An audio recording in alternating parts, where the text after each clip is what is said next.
Welcome everybody to PinstripeChronicles podcast. I am Rob. I'm Tats. I'm here with Rob. I am also named Rob. Technically, you're Rob. Just, you know what? Why not have this wild start? Because last night's game was just a wild finish. Walk off. It was, I like that, right? So, and it was on. It was very fitting for it to be LeMahieu on his birthday. He was. I think he kind of bounced himself back from some of the unnecessary criticism from the other day. As much as it was deserved, it was a little overkill about people wanting to really get on him for that one game. And it was just one of those ninth innings. It's like it wasn't pretty, but at the end of the day, it's a W in the win column. And we'll take it any chance we can. We've won it every other way this year. Might as well have it on a wild pitch. Well, it was a 10th inning. It was extras. It was extras. Right? Yeah. No, but yeah, it was in extras. So I'm not going crazy. I could have sworn I saw extra innings and we got out of the top of the. It was extras, right? Am I going crazy? Okay. It was extras. It's early, people. Yeah, it's early in the morning. But no, it was a wild game yesterday, and it was fitting that it was a wild pitch that won it. I'm just kind of upset that we had to go to that point to beat Cincinnati. 2 games in a row we've played kind of poor, at least pitching wise. It's been rough. I feel so bad for Severino. I feel like that's even with the win yesterday, that's the conversation, because this guy missed 3 years essentially of his career, and he's finally back and he's pitching well. He's looking like the Sevy of old, and then it rears his ugly head, and it's unfortunate that he's kind of turning into one of those what could have been pitchers. And I hate that for him. I hate that because he's good. He's really good when he's out there, and it's such an unfortunate circumstance. I hope it's not too serious, but when you hear shoulder tightness, he's got to go. Good. Yeah. So I mean, I'm just hoping that it's something that doesn't keep him out the entire rest of the season, because that is probably going to put a real halt on his free agency coming up, because they have a team option. You don't pick up a team option for a player that's hurt. No. Not even for that money. You out of good faith, you wouldn't even do it probably. So, yeah, it's rough. I'm just hoping for the best, but kind of expecting the worst. No, he was one of the main, the focal points of what the bright spots we were talking about from the season, and how he was able to contribute, and how he was looking like he put everything behind him. He was moving forward with his career. He was a key contributor to the rotation. He was eating innings. He wasn't having short outings. So I don't know if the innings that he's throwing started to contribute to the tightness. We'll have to see what what the reports come out as. I haven't seen any updates from the medical staff as far as what any MRIs had shown. So it's just really upsetting. It's really, that's the way to put it. It's upsetting. Is it going to derail the Yankee season? Most likely not. The All-Star break, the trade deadline is not that far away, and it's like we were saying the other day. And then Donald and I were talking yesterday with Hicks. Cashman's got a lot of pressure on him now to really open up his mind and get a little more creative, because you're going to need outfield assurance, because with Hicks and Gallo, you don't know what you're getting. And now with Severino hurt, Tyone's been sketchy. Cortez is kind of coming back to a human side, although he's still effective. Monty, you don't know how his second half is going to be. And Cole is Cole. Cole, I'm not worried about. He's too much of a veteran, and he's too polished, where I don't think you're going to see like a second half slide from him where he gets lit up constantly. So it's really, you're going to need another pitcher. Well, they needed one to begin with. Yeah. Sevy getting hurt doesn't derail anything, but it kind of takes the train a little bit off the tracks, because if he's healthy throughout the year, you're going into a playoff series, and even if you go 4-man rotation, it's Cole, possibly whoever you acquire at the deadline. Let's say it was Castillo. Nestor and Sevy or Montgomery and Sevy in some order. And that's a pretty good rotation to have in a playoff series. So Sevy being hurt and potentially who knows how long he's out for, we'll have to wait and see. But if he's gone for the rest of the year or for a significant amount of time to where he's not going to be able to start for you come October, that complicates things. So, yeah, the pressure is on Brian Cashman. He has to go get a starter now. He had to from the get-go, but now he's got to. And Castillo is in New York right now. So there's no easier chance to negotiate if with Cincinnati.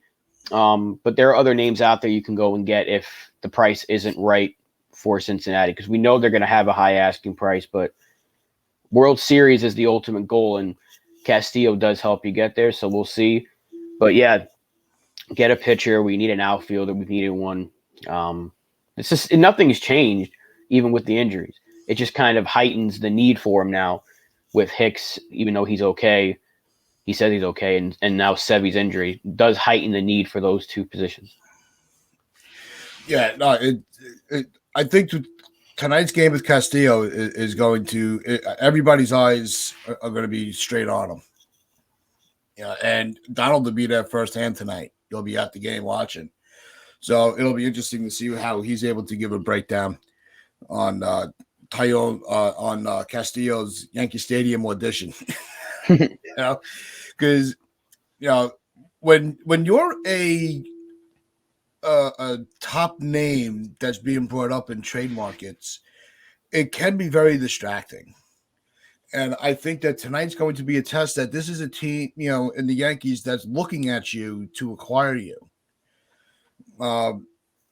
If he has a solid outing, I think that just increases the probability of Cashman really doing his best to make a deal work out. Because if he's able to perform under the pressures tonight, that's just as good as audition, pitching in October. Yeah, I mean, if Cashman wants him, he'll do whatever. Most of the time, he'll do what it takes to get him. We know he wanted Gallo last year, and he ponied up a lot in terms of prospects to go get him. If they want Castillo, if they feel like Castillo is that guy that'll take them over the top, then you have to give up one of your better shortstop prospects, and that's Peraza or Volpe. We know that Volpe is untouchable because he wasn't dealt, and they put so much pressure on him. Peraza, because he hasn't been called up, and IKF is a whole other conversation. He looked good at the plate yesterday, but once again, another error. So you kind of you have this glove first prospect who is ready sitting in AAA. You're not calling him up, even though you've gotten nothing consistent from IKF all season. Yeah. Donaldson's been bad, and you can easily find a way for Peraza to get up here. I'm sure you can do it. And even if it was ILing Hicks, for now and then till past the All-Star break, at least you get a week of Peraza just to see what he can do. But it makes me think they're trying to trade him. So we know Cincinnati, according to John Heyman, wants one of them. So if the conversation, okay, you're not getting Volpe, but we can give you Peraza and maybe a Clark Schmidt and then a couple of other prospects, that could get the deal done. I think they have to give up. You can't keep all of them. You can't. No. There's too many infield prospects. You can't keep all of them. And I go back to what happened in 2017. We heard the connection to Sonny Gray well before the trade deadline. Eventually, an hour before or a half an hour to go before the deadline, he got Sonny Gray.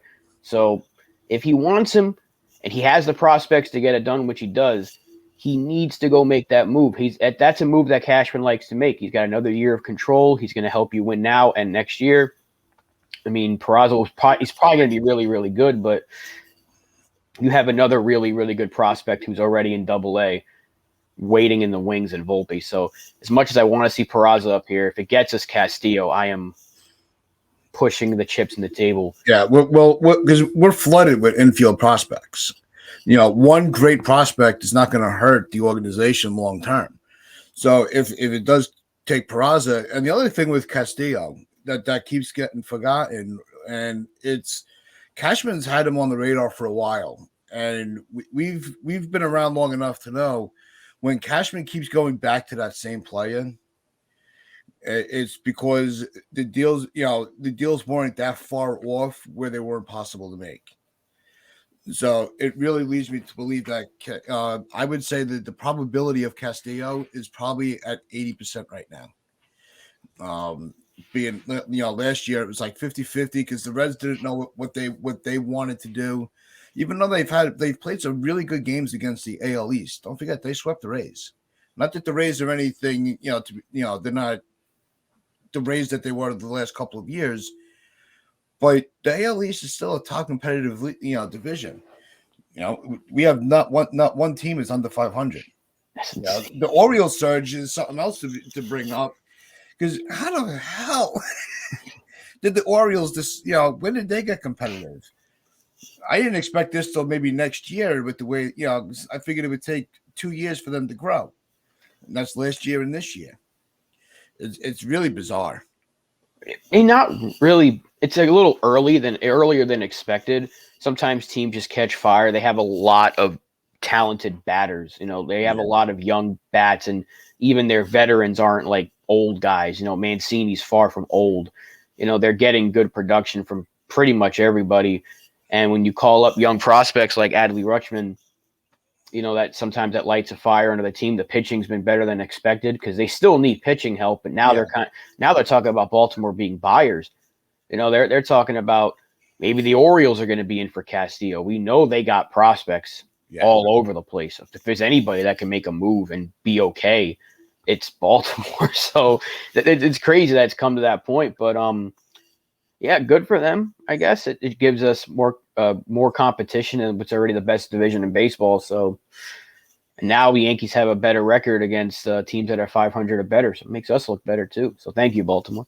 We'll see what happens. But their sudden surge is unexpected. Same thing with Seattle. Two red hot teams right at the perfect time. You got that extra playoff spot. Trade deadlines coming up. Teams that you thought would be sellers and now possibly buyers. The market becomes a lot more expanded for teams that will be sellers. So it's going to be pretty wild when we get to that trade deadline. What is it, August 2nd this year? They moved it back a few days. So it'll be fun. No,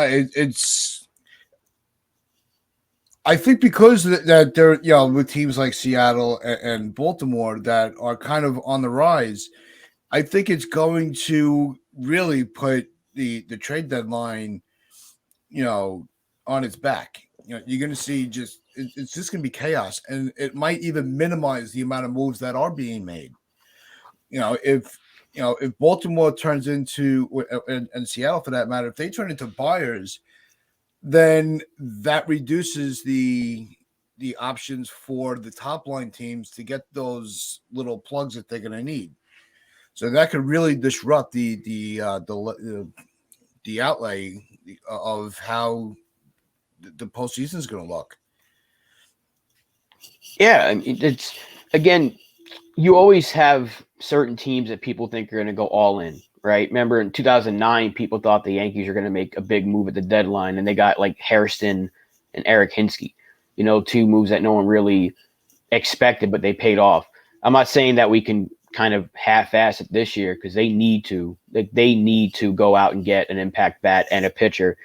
But now that there are teams out there that are competing that weren't competing 10, 11 days ago, there's a different level to the competition in the trade market. So now, again, it was already the pressure was on Cashman. Now it really, really is. Like, like you have to get and it's a good thing there's multiple pitchers out there that could be had in trade. I think San Francisco will put Rodon on the market if they drop out a little bit.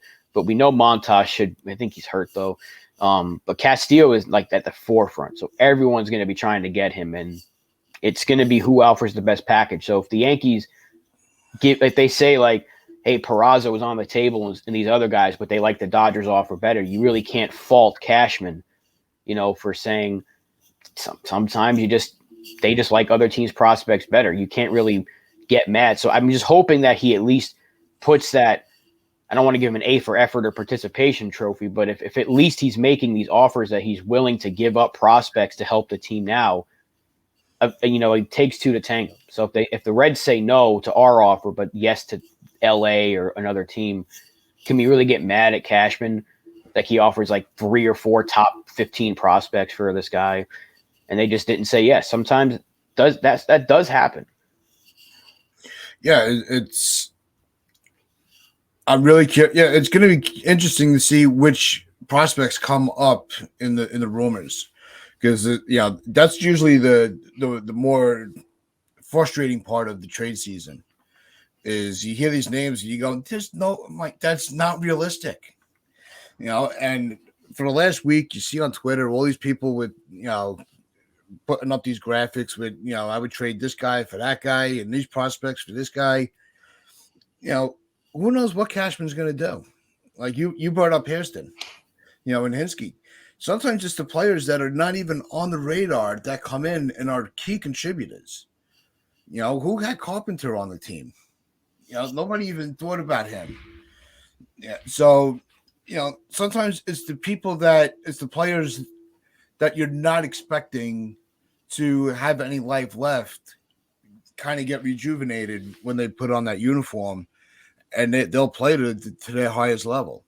It might not be one of these top line players that are on the market. It might just be somebody just a little bit under the radar that can come in and really put this team, really strengthen the team overall. They need to get one of those names, though. Like if it's Ian Happ, or I know Benintendi's vaccination status could put a wrench in some plans. But I was going to bring that up. Yeah. Yeah. I mean, I don't think it should stop them from trying to get him, but you should definitely keep in the back of your mind, because you do have to go to Toronto again this year. And if it could be a big series, I mean, I would hope at that point the division's pretty much unlocked, but you never know. What if Toronto makes the playoffs and you got to play them in the playoffs? You don't want to have to say our starting left fielder can't make the trip. So I'm not saying that's going to put a stoppage on trying to get Benintendi. I'm sure they've discussed that, but he's still a guy you should look after. You still should try to get a big bat. You can't half-ass the offensive aspect. And pitching-wise, I feel like if they really wanted to, they can call up Clark Schmidt. He can give you good innings. They can try one of those guys in AAA. But again, when you're talking about trying to win a championship, you need that big arm, and Castillo is that guy. So, like I said it the other day, and I'm going to keep saying it, if there was ever a year to put all your prospect chips in the table, save for 2 guys maybe, Volpe and Dominguez, this is the year to do it. Yeah. Even Sears is an option. Sears is, he before going into yesterday's game, he was, a very key contributor. He was a good guy. He was a very reliable arm to call up when you needed somebody to eat innings. Sometimes that's where value is. Sears might be somebody that a team asks for.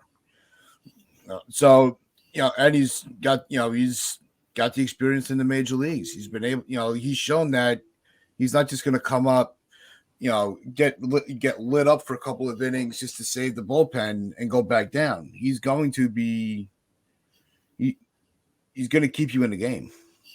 So I think his stock is silently increasing, because he's really not somebody. He's not a player that people are talking about it as trade bait. The Yankees have arms. They're not like the big names that you'll see on the top 100, but guys like Will Warren, who was just promoted to Double-A, had a really good start last night. And we know Cincinnati's been scouting him. Cincinnati's been scouting a lot of Yankees guys. Everson Pereira was just called up to Double-A. That could be a kind of a test for the next couple of weeks for teams that are scouting the Double-A market. He's an outfielder, but Waldichuk, Wesneski, we have Medina still out there. There's Randy Vasquez. The names are up and down the list, and there's guys that you've probably never heard of, but that are pitching really well. Sean Boyle in Double-A. He's not even a top prospect to many people. He's not a top prospect, but he's pitching really effective. These are kind of names that you can maybe put into a trade to kind of sweeten the pot a little bit.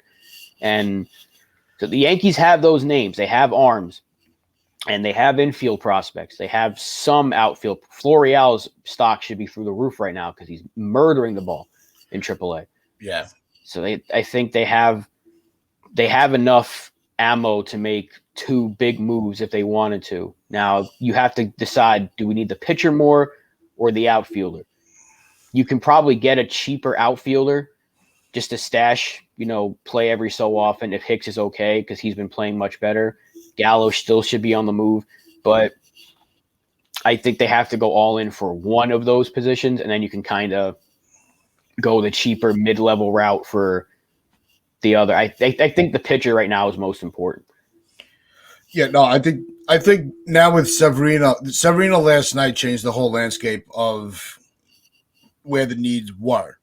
Before yesterday's game, we would have said the offense is that's what needs to be improved. But if you don't have a solid rotation, the offense isn't going to matter because they can't keep the other team off the board. So I think that does really change the dynamic of how the trade market's going to play out for Cashman. I think it's going to be a pitcher, and it's going to have to be one of the top guys because us as fans, we're not going to tolerate getting a mediocre pitcher and you say, well, let's see how he does in the Bronx. We want somebody that's been able to handle the pressure, and it goes right back to Castillo. His name's been on the market for a long time. It hasn't, really affected the way he pitches. It hasn't changed his approach. And his audition tonight is going to be all eyes on him. We're not even going to be paying attention to our own pitching staff. We're going to be watching him. So it's a big start for Nestor, though, too, because Nestor's been bad. Yeah. He's been bad over the last month. Even when he was pitching at a Cy Young level, we knew that wasn't reasonable for him to be able to keep that going the entire year. But the fact that he's regressed to like a 4.2 ERA pitcher over the last month is annoying. This is a big start for him because if he can go into the All-Star break with a good start, he gets a little rest, can have some fun at the All-Star game, and then go back out there and pitch in the second half. He's important because even if he's 5 innings, 6 innings, gives up a couple of runs, 2-3 runs max, like he was doing last year, and for most of the part this year, that's what he was. He was just giving up like 0 to 1 run. But if he's giving up like 2 runs a game in 5 innings, you're taking that because it's better than what he's been because he's been giving up. He's been getting lit up, giving up a lot of home runs. So we need Nestor. This is a big start for him against a Cincinnati offense that's, for whatever reason, lighting up our pitching so far. So, and I was just looking really quick at the standings. I mean, they're 6-4 in their last 10. Which they're on a little bit of a run right now, which is fine. You want to see competition throughout the league, but the Yankees, again, like we had said before when we previewed the series and this home stretch, was don't play down to your opponent. Make them come to your level. Well, it seems like they switched roles, and that's not what that can't happen. We needed the Yankees to play the way the Reds are these last couple of games. Competitive, no quit mentality. And the pitching is really, I don't know if they're worn down, if they underestimated the strength of the Cincinnati batters and what works for those guys and what doesn't. Maybe it was the scouting reports were off. I don't know what there's. You're pulling hairs to try to make some sense out of it. It doesn't make any sense. The Yankees should not have this type of struggle against this type of team. It's not like Houston or Boston. That they're playing at a peak, but are expected to be postseason contenders. This is a team that was supposed to just be like the Pirates, where these players are auditioning for who's going to be traded. Yeah, Brandon Drury's resurgence this year is good. That's another piece they have to move. Yeah.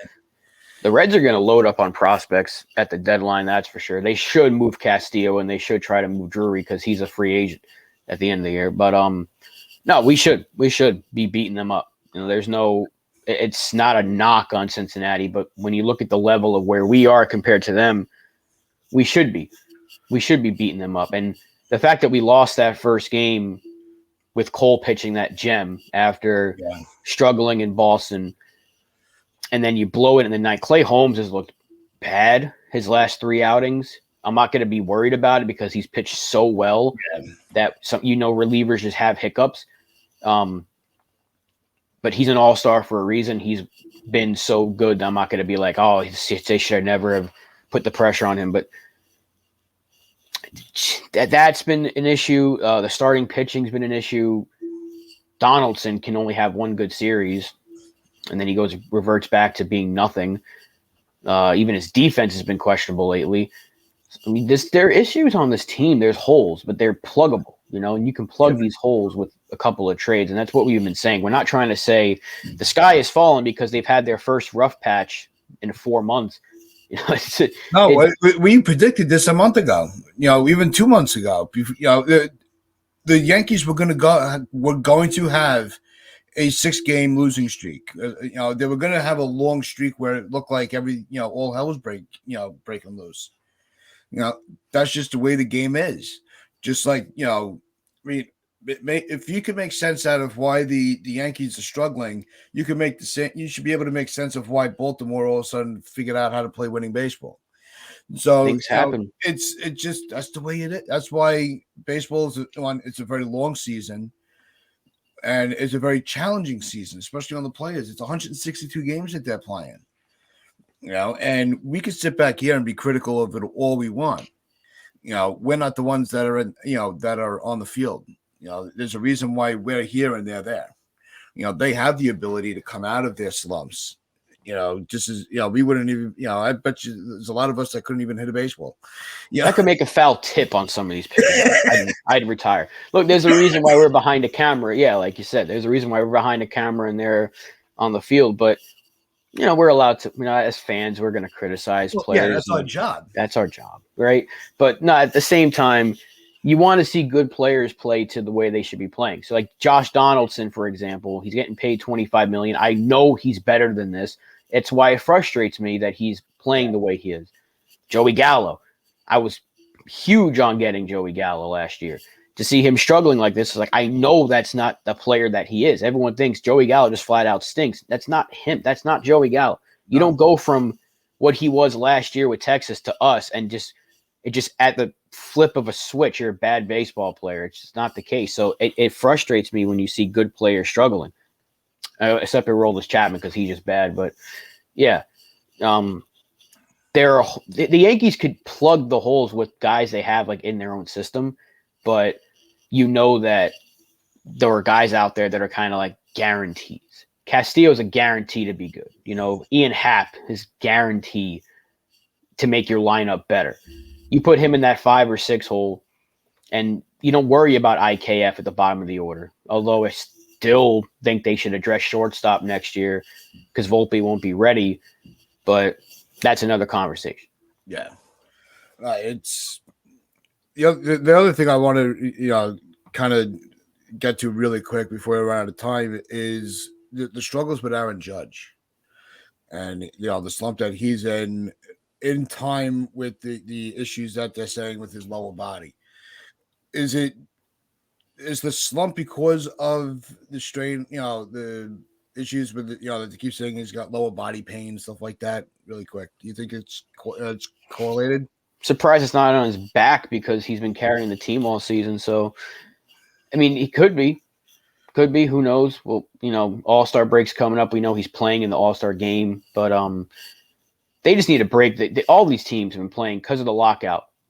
Been playing a lot of games. I think that's a big factor because you're seeing, there's always injuries every year, but this year it's been a little. You're seeing a lot of the key guys, and it's on every team. Look, even Mike Trout struggled for a while, and people were starting to question him, and then he got going again. I'm not worried about Judge. If he's hurt, let him sit for a little bit. But obviously, we're trying to win, especially we got Boston coming up. So, yep. All right. Well, that's it for us. Wear your pinstripes, your pride. Play hard.